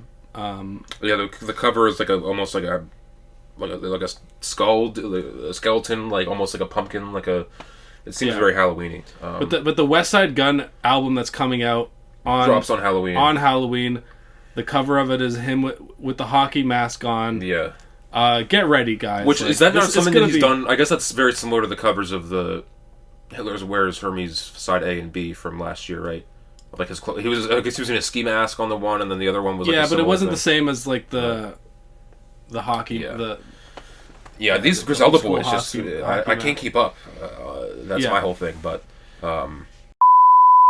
wrapping up here, have to mention the new Robert Glasper Mac Miller song. This one came out of nowhere. That one I've heard. Therapy Part 2, based off of the Therapy song on Faces. It's a leak that I've been very familiar with. I've heard it many times. I've never sat like this before. That's interesting. Nice, relaxed way to sit. But yeah, it's I guess it's the deluxe of his album that came out earlier this year, which I heard a few songs off of. But yeah, solid as fuck rapping from Mac. The beat isn't like maybe as experimental or as instrument heavy as a Robert Glasper fan might enjoy, but I just love that we're still getting new Mac songs, and even if it's not new to me, I appreciate that it's out there for other people to hear. And there was a little bit of a controversy though of just this song, the one that's out on streaming, starts with like me and you are not too different, not you and I, or some shit like that. We're not too different, you and I. But the leak version, the full song version, the first song is the first line of the song is all these thoughts of suicide running through my mind. Me and you are not so different, not you and I, or like that was, and then they cut it, and people were pissed that they cut it. But I'm like, considering what happened, I guess that it makes sense that they might not want to do it, but like it also is a little bit disrespectful. You don't want to give like conspiracy people any more leeway to think, oh, he actually killed himself because he knew about, or like there's some bigger part to his life of being a conspiracy theory. And I'm sure every like Mac thing that gets released goes through his family, so I'm sure they were. Maybe it was their idea, like, who knows what happened behind the scenes. But either way, it's one line. I don't really care. I'm glad that it's out. It's got jazzy chords. Yeah. The classic Robert Glasper. Yeah, he's got some bars. But it's you can tell it's fucking dated. He was like, I just got the iPhone 6. I can tell that Steve Jobs is running out of tricks or whatever. Yeah. Like, you can tell it's fucking... Definitely from, like, the Faces era, kind of sounds like to me. Oh, yeah. Well... Therapy Part 2, he right? almost... Like, yeah. Oh, right. It says it's Therapy Part 2. Yeah, because I was wondering... Yeah, because he basically repeats the thing of, can you tell me how it feels? Yeah. Which was from the first Therapy, How did it take this long to get out? I don't know. It's who knows? Because there's obviously no like copyright issues because Robert Glasper did it. Yeah, and like he came out with an album earlier this year, so why isn't it on there? Almost you can argue, but there's so much shit behind the scenes that goes behind this posthumous shit that we have no idea. So I don't know, but I'm glad that we have it. Yeah, at the very least. And I'll say as well, at the very end to wrap up, shout out Gene Dawson, this guy that I just started listening to. His new album's like, it's like punk shit, but it's also like rap shit. There's an Earl Sweatshirt feature on there that is that you won't expect. Really, I heard it, and my it's crazy. Isaiah Rashad's featured on it as well. Oh shit. And like it's a mix of like Green Day and like Brockhampton and like OBGMs and like a bunch of, it's like alternative rap rock shit. It's fire. You should listen to it. Josh, listen to it. Listen to it. It's great. And listen to Please Don't Call the Cops still. BTS footage is out right now. The BTS scene is out. That's going to give me motivation to drop that soon. So check that shit out. Fanny Pack behind the scenes, just us fucking around in the studio here. Get to know us a little bit more personally. Not Alex, because he doesn't count. Like, be our friend personally. Yeah. Parasocial relationships. What Please, is that? Please. So. Hold on, there's a burp coming out. Yeah, we're burpy right now. We're both anticipating a burp at the same time. Spoiler alert! Spoiler alert! Spoiler alert! Spoiler alert! So if you don't know already, Lena is last season. It's premiering now on FX. Go watch it, please. Like, people seem to have forgotten about it or just stopped giving a shit because of the hiatus and the pandemic and shit, and season 3 being a little bit weirder and different. But if you, I am a proud season 3 of Atlanta defender. Yeah, me too. Just because it didn't have as much plot-driven character stuff that was based off of the old seasons. Just because they tried to do some more creative, non-character episodes that were just like almost like a Black Mirror type short story. It will be remembered in my book as a show that did some really creative things and went on some limbs, and it's not going to be. I'm not going to be like, oh, it was good until season 3, and then I think That being said, if you are more into the first like 2 seasons, like season 4 is the similar vibe. It's a little more mature, obviously. Like it's different because they've made it, and it's obviously it's a little bit different, but like. It's back in Atlanta. It's the first episode is like maybe one of the best episodes of the whole series. It's much more taken just as a given that these people, like, we already know their careers and generally like what they are, but like they don't need to get into the nitty gritty of all. Yeah, of we it, don't. like, they don't need to. They don't need to hold the hand of the audience anymore. Like through every single. Yeah. Maybe because Gambino, as an artist, realized that it's really just not that interesting. Maybe, or it's just not like people. It's been done before, and he just wants to tell different stories. It's not Dave. It's not Dave, as people have said. But yeah, I really love the first episode. It got me right back into it. Like, obviously, season 3 I loved as well, but season 4 was opening up on Darius in trying to return an air fryer while there's a riot going on in the store is a hilarious like. And then he's being chased around by this woman in a fucking chair, white lady in a chair. Like, almost kind of a spooky. It's kind of a spooky episode. Because Paperboy's chasing ghosts to an extent, and Ern and Vanessa are like in this weird purgatory hell fucking parking garage shit. Yeah, like, they keep running into really their trippy. Exes, and then they realize that like they're stuck in 2010 or whatever. Like, what was the movie? They were talking about like a movie. Like, what was the movie you just saw? Like, oh, it was fucking The Great Wall with Matt. It was like some shit. Like it was like. I can't remember what the exact movie it was that she referenced, but then the other woman realized, like, oh fuck, I'm stuck in this shit too. It was super just trippy, and I love that whole scene where they were like, they went through the fucking stairwell and it was completely dark, but you could like hear all the noises. While like was like super cool and like unsettling to me as well. I'm like, this is fucking crazy, like, and we have to talk about Paperboy and just the rapper Blue Blood passing away. And then they bump his music, and then it becomes a treasure hunt. So he's stuck in traffic, and he hears about this rapper who dies, right? And then they play one of his old songs, right? Yeah. And he realizes that how exactly does he realize this? I think Do you remember?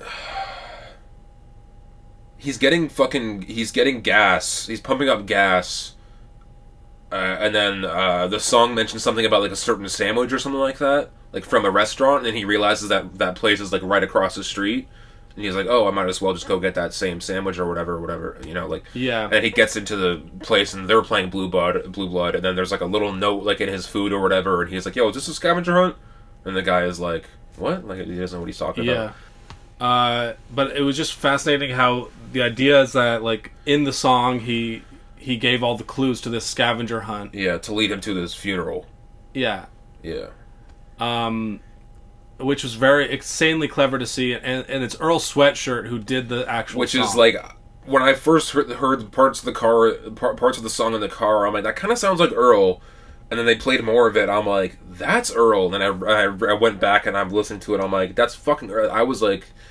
And you called me. I called Josh multiple times. I'm like, Josh, Earl Sweatshirt is on Atlanta. You tweeted about it. Yeah, I tweeted. I'm like, y'all be watching. You Atlanta. Texted me. Yes, at like 2 in the morning. Like, I was so excited, bro. You called me over and you're like, no, you don't understand. Listen to this right now, and you played. Because there was also like almost like a music video the way they edited Al like searching for this shit of like him kind of like bumping it on his car type. It was so And just like that's something that I just never thought would have happened. I was fucking nerdgasming the whole time because Earl's one of my favorite fucking rappers. And the idea of Donald Glover and Earl like creatively working together on this, just them being. It's just like so together. cool to think because like they're so, but because they're so different musically, but like in this context, like obviously like it works musically, awesome. but like creatively, their sensibilities actually. They do kind of align in a way. For sure. And also the whole Blue Blood thing being an ode to MF Doom, because how Earl wears his influence of MF Doom on his sleeve, obviously. And just the whole kind of conspiratorial aspect of MF Doom's death, and no one really knows how he died. And I think they mentioned in the show as well, like, oh yeah, like people, we only found out now, but he's been dead for a few months, or just like how we found out about MF Doom, like on New Year's, I think it was last year. So it was very I didn't obvious parallels to the Yeah, I didn't catch shit. the MF Doom stuff as well because I'm not as educated on that. Yeah. But It was also interesting, like how his wife. Now, since we're getting into spoiler territory anyway, I might as well talk about it. How his wife was saying, like, I wish he just did like stuff of the more of this stuff for fun. You know what I mean? It's like because he was talking about how he always like had to think so hard about everything that he was doing. Like he put so much effort into it. It's like where it's like you sometimes you just need to do shit for fun. Yeah. And I'm like, that's a good takeaway. And that's just a good thing for like Al to It's realize. also what he's going through as an artist, like exactly. searching for inspiration still. When he's already reached like got some success and stuff. And him, that's kind of he's like, wow, I like really appreciate like the artistry and also like how I feel like the movie or the show, the episode makes like a sort of a interesting point about like artists make so much effort to like hide up the meaning and make it really special, and then like they're like, oh yeah, only like 6 other people figured out the whole scavenger hunt. Like there was like the room that he ends up in is like pretty much empty, and he's like, yeah, you're like the 5th person who figured this out, or it's like so it's crazy to go through all that effort. Just to then not be appreciated even after you're dead, then like it makes you think like, what was it worth it to be this acclaimed artist? And it's kind of setting, if I wasn't really having fun at the time, or if it was a waste in some sense. And it's setting up Al this season to kind of, especially with some of the later episodes of the young white, what was it, the young white artist or whatever. Yeah. The whole like, it's kind of setting him up to this season to be like. Kind of unsure in his place of like he's made it, he has all the success and stuff, but he's still not happy. He still has to figure out how to stay relevant. He's not entirely sure where to go from here.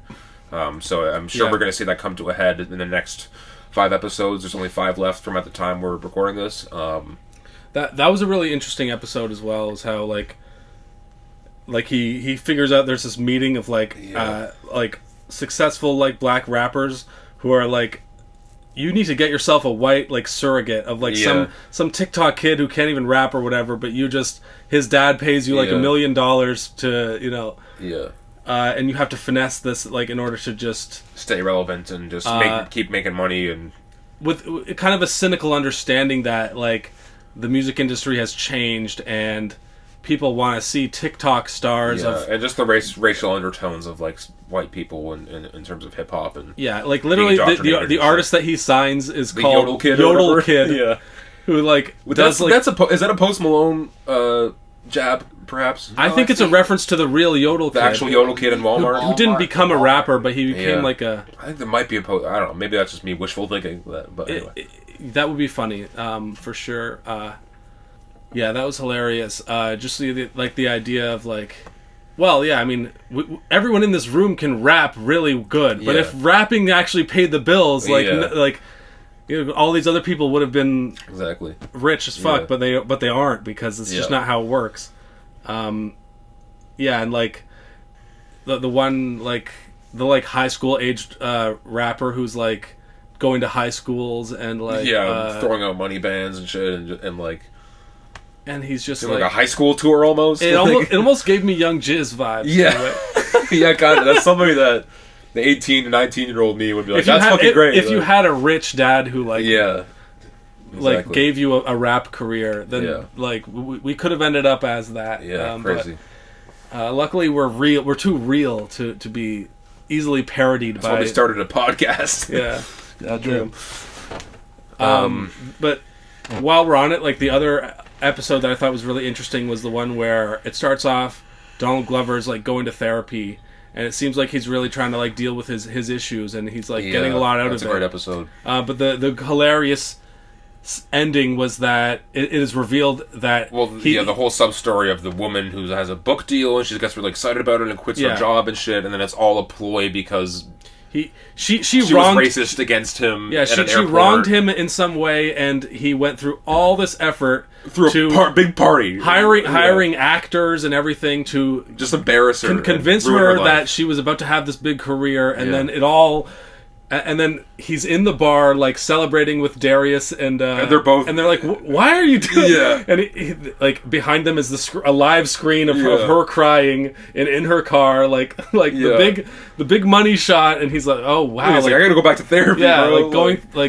The amount crazy. that, like, pettiness yeah. and just holding a grudge can just, like, fuel, like... I haven't seen that episode yet, but from what I understand, from what I'm hearing from you guys, it sounds like a Seinfeld episode. You know, like the in a way, how everything comes together at the end, and it's how everything comes together at the end, but also the amount of like the it's a pretty funny one. Like how Seinfeld frequently explores like the most cynical, petty side of humanity. I can see the parallels. Yeah, going a huge effort just to get back at somebody for some petty personal thing, but it's more of a George Costanza type shit. What makes it more innovative than like Seinfeld in this modern day is that it's you didn't exactly see that ending coming, because you were thinking that the episode kind of tricks you more into thinking that it's about earnestly showing the benefits of therapy, like through like this like simple straightforward way, but it's more of a bait and switch, because they get to a big breakthrough as well, and some really big moments in therapy and shit. But there's this whole feeling the whole time where you're like, there's no way this is the actual point. Yeah, the show would never make such a simple point. It almost seems like he's acting like in therapy of just like, this is